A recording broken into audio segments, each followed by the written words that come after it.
आप अपने परमाणु संयंत्रों को नहीं रोक देते हैं, आप पर अटैक किए जाएंगे। बात कर लेते हैं, शांति समझौता कर लेते हैं, नहीं तो फिर विनाश और ज्यादा हो सकता है। नेतन्याहू पूरी तरह जानते हैं कि किस तरीके से कोई अटैक लॉन्च किया जा सकता है। फोर्डो पर एक नहीं दो नहीं तीन नहीं तकरीबन 6 के आसपास बस्टर बॉम्ब्स गिराना, रेडिएशन आने का या वहां से लीकेज का कोई अभी तक खबरें सामने नहीं आई। ईरान इसमें कह दे कि हमें आपसे परमाणु सहायता चाहिए, तो उनको परमाणु सहायता दी जाएगी। अगर ये रास्ता ईरान बंद कर देता है तो इसका असर किस तरह से पड़ सकता है? भारत का लगभग 70% कच्चा तेल और 40% एलएनजी आयात इसी मार्ग से होकर गुजरता है।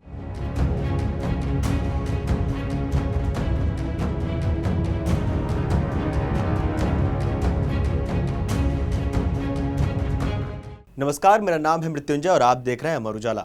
ईरान और इजराइल के बीच जो संघर्ष बना हुआ है उसमें 22 जून की सुबह 4:10 पर अमेरिका ने जो ईरान पर अटैक किया है उसने आग में घी डालने का काम किया। और क्योंकि उस अटैक के बाद ईरान ने इजराइल पर ज़्यादा अटैक करने शुरू कर दिए, ज़्यादा मिसाइलें दागने शुरू कर दी। इजराइल ने ईरान पर ज़्यादा जवाबी कार्रवाई करना शुरू कर दिया। क्या कुछ अपडेट है? हमारे साथ मौजूद है साहिल। सच में ये आग में घी डालने का काम किया है अमेरिका ने, या कुछ और लाभ भी हो सकता है इसमें, क्योंकि वो अटैक करने के बाद तो अब शांत हो गए? बिल्कुल, देखिए, जो अमेरिकी राष्ट्रपति ने ये जो अटैक किया, इसके बाद ये तो हम कह सकते हैं कि जो युद्ध है वो सभी मोर्चों पर खुल चुका है, चाहे वो खामेनेई की तरफ से हो, चाहे वो ईरान की तरफ से, चाहे इजराइल की तरफ से हो, चाहे वो अमेरिका की तरफ से हो। क्योंकि अमेरिका भी ये बात साफ कह चुका है कि जब तक आप अपने परमाणु संयंत्रों को नहीं रोक देते हैं, आप पर अटैक किए जाएंगे। और ये नहीं कहा गया है कि ये अटैक अकेला एक अटैक अभी रोक दिया गया है, ऐसा कुछ नहीं कहा गया। यानी ऐसे और अटैक्स, जितना मैं समझ पा रहा हूँ, ऐसे अटैक्स और किए जाएंगे, चाहे वो रुक कर किए जाएंगे, चाहे हफ्ते में किए जाएं, चाहे कुछ दिनों बाद किए जाएं, पर ऐसे अटैक किए जरूर जाएंगे। ऐसा अटैक के बाद डोनाल्ड ट्रंप का एक स्टेटमेंट भी आया था कि अभी भी वक्त है, शांति से बात कर लेते हैं, शांति समझौता कर लेते हैं या शांति से रहते हैं, नहीं तो फिर विनाश और ज्यादा हो सकता है। देखिए, जब ये बात बोल देते हैं कि विनाश और ज्यादा हो सकता है, यानी आगे की प्लानिंग पहले ही की जा चुकी है कि अगर ईरान नहीं रुकता है, अगर ईरान अपने परमाणु संयंत्रों को नहीं रोकता है, यूरेनियम का संवर्धन नहीं रोकता है, किसी तरह अगर वो न्यूक्लियर पावर बन जाता है, तो उसके बाद क्या करना है, यानी इस तक की प्लानिंग की जा चुकी है। और कहीं ना कहीं मुझे इसमें ऐसा लगता है कि इसमें इजराइल भी जुड़ा हुआ है। नेतन्याहू पूरी तरह जानते हैं कि किस तरीके से कोई अटैक लॉन्च किया जा सकता है। बिल्कुल, नेतन्याहू ने तो धन्यवाद भी कहा था ट्रंप के लिए और बहुत सराहना की थी। ये वो सैटेलाइट इमेज आई है फोर्डो की, जहां पे अमेरिका ने अटैक किया था। सैटेलाइट इमेज को देखने के बाद अंदाजा लगाया जा सकता है कि अमेरिका के अटैक के बाद ईरान में कितनी तबाही मची होगी। देखिए, एक बात समझने वाली है कि जो ये फोर्डो का जो ये अटैक किया गया है, सबसे पहले तो इसमें जो यूज किया गया वो B2 स्टेल्थ चॉपर था। जो स्टेल्थ बॉम्ब जो इसका इनके जेट्स थे, वो एक B2 का स्टेल्थ था। अब स्टेल्थ क्या होता है असल में? स्टेल्थ एक ऐसा फाइटर जेट है जो कि एक चमगादड़ के शेप का हम मान सकते हैं, काफ़ी चपटा होता है। और ये इसकी स्पीड इतनी ज़्यादा होती है कि जो अमूमन जो रेडार सिस्टम्स लगाए जाते हैं, क्योंकि ईरान के जितने रेडार सिस्टम थे, ईरान का जो डिफेंस सिस्टम था, ये खबरें बहुत पहले ही आ गई थी कि इजराइल ने उन पर अटैक करके पहले ही उन डिफेंस सिस्टम को खराब कर दिया था, उनको बर्बाद कर दिया था। अब जब ईरान के पास ऐसे डिफेंस सिस्टम मौजूद थे ही नहीं, उसके बाद ईरान की स्पेस में जाना, B2 स्टेल्थ बॉम्बर लेके जाना, वहां पर 12 किलोमीटर दूर से एक लॉन्च करना, जिसके बाद फोर्डो पर एक नहीं दो नहीं तीन नहीं तकरीबन 6 के आसपास बस्टर बॉम्ब्स गिराना, जो कि तकरीबन एक बस्टर बॉम्ब की जो हाइट रहती है वो तकरीबन 250 फीट के आसपास जाकर ब्लास्ट करता है। ऐसे अगर 6 बॉम्ब जाते हैं, क्योंकि ये कहा जा रहा था कि फोर्डो, देखिए फोर्डो अपने आप में इंपॉर्टेंट क्यों हो जाता है? फोर्डो अपने आप में इंपॉर्टेंट इसलिए हो जाता है क्योंकि फोर्डो को लेकर ईरान हमेशा से ये कहता रहा है कि हमारे सबसे सेफेस्ट जगह है, क्योंकि ये काफ़ी नीचे बना हुआ था, इसको काफ़ी अंडरग्राउंड पर बनाया गया था। अब ऐसी लोकेशंस पर अगर इतना बड़ा अटैक लॉन्च कर दिया जाता है, यानी कि जो IAEA है उन्होंने भी ये बात कही है कि जितना गहराई अटैक किया गया है, जितना डीप में जाके अटैक किया गया है, उस परमाणु संयंत्र के बचने के अब कोई चांसेस हमें नहीं लग रहे। हालांकि रेडिएशन आने का या वहाँ से लीकेज का कोई अभी तक खबरें सामने नहीं आई है, ना ही IAEA ने ऐसे कुछ कहा है। मगर हाँ, यहाँ सवाल बहुत बड़ा खड़ा हो जाता है कि अगर ईरान की एयर स्पेस में अमेरिका जैसा देश, जो कि तकरीबन 10,000 से ज़्यादा किलोमीटर, 10,000 किलोमीटर से ज़्यादा का डिस्टेंस है, इतने दूर से आकर उनकी एयर स्पेस में घुस जाता है, अटैक कर देता है, तो इजराइल कितनी बड़ी चोट पहुंचा सकता है ईरान पर? ये बहुत अब सवाल का। आपने डिस्टेंस की बात की, तो एक बार नजर डालते हैं कि ईरान और इजराइल के बीच जो वॉर चल रही है उसके आसपास के जो देश हैं या जो उसकी मदद करने वाले भी देश हैं, रशिया ने तो साफ तौर से बोल दिया है, रूस ने कि अब वो खुले तौर पे ईरान का साथ देना। तो कितनी दूरी है इन दोनों के, इन सारे देशों के बीच? अगर हम बात करें तो ये साहिल, अगर हम ईरान से इजराइल की ही बात करें तो करीब 1500 किलोमीटर की दूरी है। अगर हम ईरान से और USA की बात करें, अमेरिका की बात करें तो 10,200 किलोमीटर, जिसकी अभी बात कर रहे थे कि 10,000 किलोमीटर की दूरी पे जाके अमेरिका ने वो B2 बॉम्बर से अटैक किया है। ईरान और जॉर्डन की बात करें, जॉर्डन इसलिए बहुत अहम हो जाता है क्योंकि अगर हम मैप पे देखें तो जॉर्डन बिल्कुल इजराइल के पास में है, बिल्कुल पास में है। और सबसे बड़ी बात है, जॉर्डन और इजराइल काफी फ्रेंडली कंट्रीज हैं आपस में, तो अपने आप में बहुत इंपॉर्टेंट हो जाता है। दूरी की अगर बात की जाए तो ईरान से जॉर्डन की दूरी 1450 किलोमीटर है। जी। वॉशिंगटन डीसी से अगर रूस की बात की जाए तो 7800 किलोमीटर की दूरी। और रूस की बात इसलिए की जा रही है क्योंकि अगर अमेरिका ईरान के खिलाफ लड़ाई लड़ रहा है, इजराइल के साथ में है और रूस ईरान का साथ दे रहा है, तो अब क्या इन दो देशों के बीच किस तरह की बात हो सकती है, पुतिन और ट्रंप के बीच किस तरह की बात हो सकती है। पुतिन ने एक बात बहुत साफ कह दी है कि हम ईरान का साथ देंगे, चाहे वो सैन्य सहायता हो। हालांकि ये कह जरूर परमाणु हथियार देने की बात कहती है। ये कह दिया गया है कि जिस तरीके की सहायता ईरान को चाहिए होगी वैसी सहायता उनको दी जाएगी। अगर अब ईरान इसमें कह दे कि हमें आपसे परमाणु सहायता चाहिए तो उनको परमाणु सहायता दी जाएगी। अगर ईरान के पास परमाणु सहायता आ जाती है तो कितनी तबाही हो सकती है, इस बात का शायद अंदेशा नेतन्याहू को पहले से ही था, जिस वजह से अब इन अटैक्स को रोकने के लिए अब कोशिश की जा रही है। यहाँ तक कि खबरें ये भी सामने आई थी कि इजराइल ने अब जितने उनके एयर डिफेंस सिस्टम है उनको और ज़्यादा एक्टिव कर दिया है, क्योंकि उनको अब भरोसा है कि अब ईरान की तरफ से कोई बहुत बड़ा अटैक इजराइल पर किया जा सकता है। बिल्कुल साहिल, एक सबसे बड़ा सवाल ये उठता है, जब अमेरिका ने अटैक कर दिया उसके बाद ईरान का जो एक कूटनीतिक वाला जो डिसीजन था वो होर्मुज जलडमरू मध्य, होर्मुज जलडमरू मध्य क्यों बहुत ज़्यादा महत्वपूर्ण है, आइए आपको दिखाते हैं होर्मुज जलडमरू मध्य पहली बात है कहाँ पे।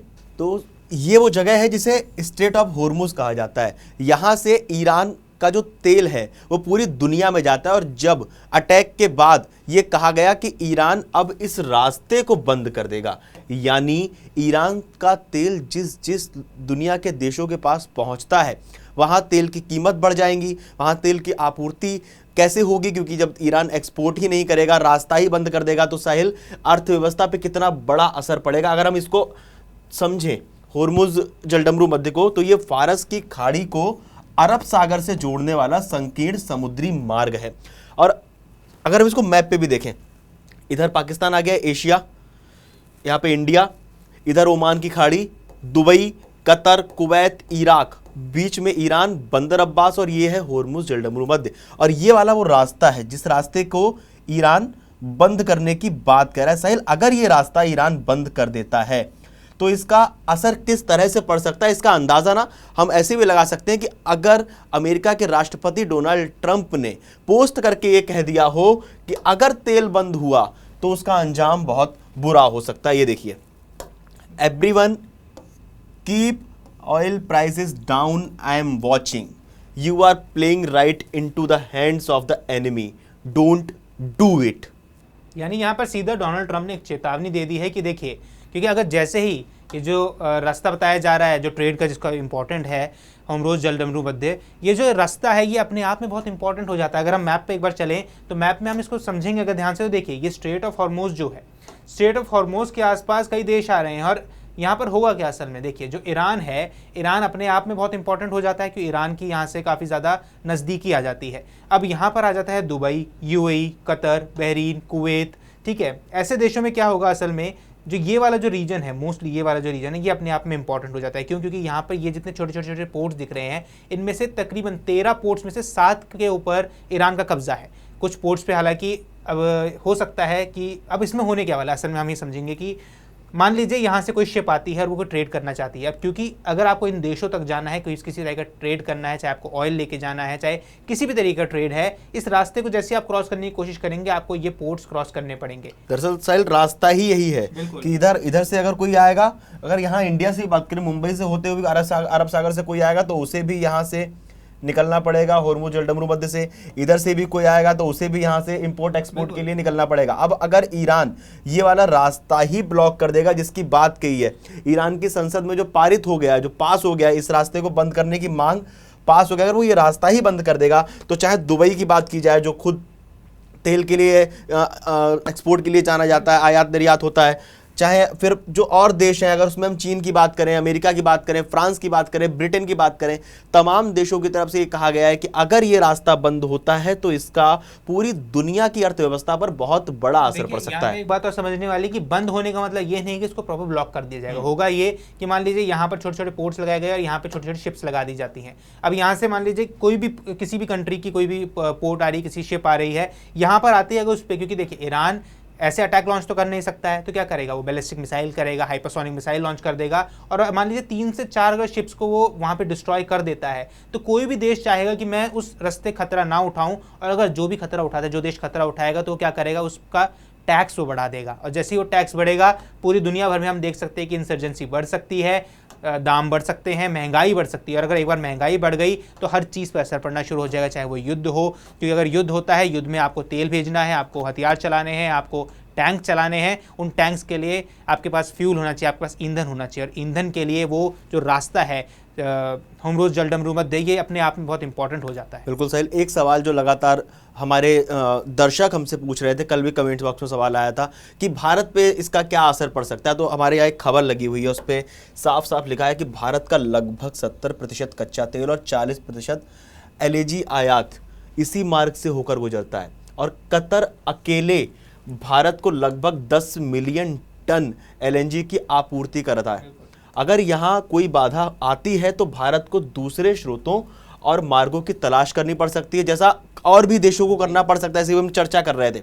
और इससे जो खर्चा होगा, लॉजिस्टिकल चुनौतियां होंगी, वो बहुत ज़्यादा बढ़ जाएंगी। लेकिन यहाँ पे एक सबसे बड़ा सवाल ये उठता है कि ईरान के साथ जो भारत का एक और बड़ा हित जुड़ा हुआ है, जो चाबहार बंदरगाह है उससे होकर गुजरता है, और ईरान के चाबहार बंदरगाह भारत ने 2024 में 10 साल के लिए लीज पर लिया है। जो ईरान का चाबहार बंदरगाह है उसे भारत ने 10 साल के लिए लीज पर ले रखा है। अब ओमान की खाड़ी में जो ये बंदरगाह है वो पाकिस्तान को दरकिनार करते हुए अफगानिस्तान और मध्य एशिया से भारत पर सीधे जोड़ता है।